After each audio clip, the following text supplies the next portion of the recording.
Welcome back, everybody. This is Cliff again, back from the sick bed. Finally getting back to normal here.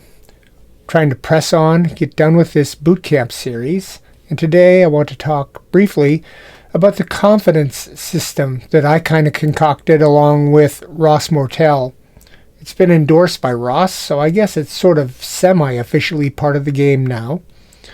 One thing that sort of bothered me about the way combat played initially is it was sort of a death match. We played to the bitter end, and the Germans would just press on regardless of losses until everybody was either obliterated or we were forced to kind of pull back from them because they were overwhelming us. I mean, this is not Okinawa. This is not Stalingrad. These are the fields of France, and people just generally didn't battle to the death. After units experienced 25-30% casualties, a lot of times they would surrender, or else they would at least try to break contact with the enemy and regroup. So to try to make that happen, kind of looked at other games and came up with this confidence system. And Greg Amos was kind enough to include this into the Vassal modules. You get to it up here. A combat squad confidence track. It's really pretty simple in concept. So your initial values, your max value, is the number of soldiers that you are fielding. So let's say that the enemy forces are fielding, let's say 18 soldiers. Their max confidence then would be 18. Then we need values where they're going to break contact and when they're going to surrender. Break contact is 1/2 of the maximum value rounded down. So 1/2 of 18 is 9. Surrender is 1/4 of the max value rounded down. 1/4 of this is going to be like 4.5, which rounds down to 4. That's it. If you're starting with a full squad, your max confidence will be 12. Your break contact would be half of that, 6. And your surrender would be half of that, 3, a quarter of 12. These markers are your current levels. So they'll start at their current max.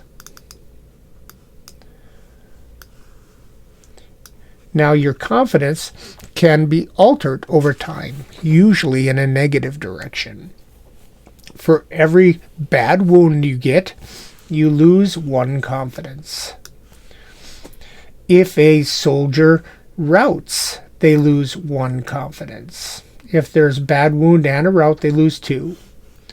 If you get a KIA result, you also lose 2. So for the first KIA, you go down to 16.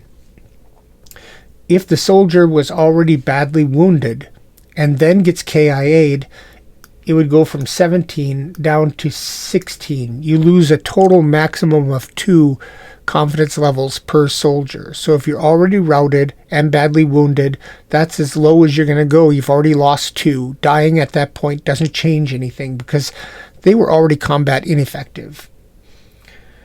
If you capture a prisoner, so let's say they're routed and you capture a prisoner, they go down 1. It's for your maximum of 2. If they were routing and badly wounded, when you capture them, the rout actually becomes a shaken. They would still be -2. Bad wounded, and now -1 for being a prisoner. Let's see what else. If your prisoner escapes, they go up 1. If you bandage a bad wound, you go up 1. If they are routing and rally to something other than rout, they go up 1. If the enemy soldiers get reinforcements, let's say you've knocked them down 2 spots here, but they now get 5 reinforcements. They go up to 23. 1, 2, 3, 4, 5. This goes up 5 as well. 1, 2, 3, 4, 5. So you're still down 2. But now you have to rebalance your breakpoint. Half of 23 is 11.5, which is 11. And a quarter of that is about 5.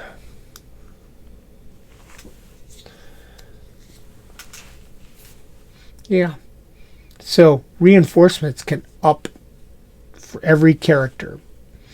Now, if we started with 12 soldiers, but our starting morale was bold, we still will have a max confidence of 12, but bold makes it harder for us to break contact. It's harder to get us to break, so we go down 1 and down 1. So it's half of 12, which is 6, minus 1 for bold. Quarter, minus 1 for surrender. If we were aggressive, it would be down 2. Half, down 2. Quarter, down 2. And you see it's very hard now to break us or make us surrender. Armored fighting vehicles add to the morale of soldiers. It's nice having those big steel beasts around. So if we have armored fighting vehicles here, fully functional, supporting armor present, we get a +4. Makes us even happier. So we go from 12 up to 16. If that thing gets immobilized, we lose 1. If it's destroyed, we lose 2. And we lose 1 for every crew member that dies in that vehicle. So you could lose 5 if the thing gets blown up. A critical turret hit, blow it up, destroy it, that's -1, -2 for destroyed, and -5 for all those crew members. That's -7. So you gain 4, but you can lose 7. When you're facing armor, if you immobilize the armor that's opposing you, you gain a confidence. And if you destroy it, you gain 2.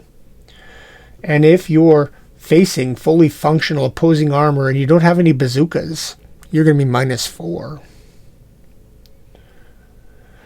So the confidence level modifiers are pretty much labeled right here in the card, and the card is available in the files section for volume 2 in Board Game Geek. I think it really adds to the flavor, and it kind of changes your strategy and tactics a little bit. That's why I wanted to do this one earlier than tactics, because when I talk about strategy and tactics next time, I want to talk to you about how this plays along with the victory conditions in interesting ways that may change your overall mathematics that you want to consider using as you're pursuing your missions. That's really it. I think it's fairly self-explanatory, so I'm not going to blather on a whole lot. Tomorrow, I'm going to do the long-awaited strategy and tactics primer. Hopefully, some of you will find that interesting and even useful. We shall see. I will talk to you guys soon. Later.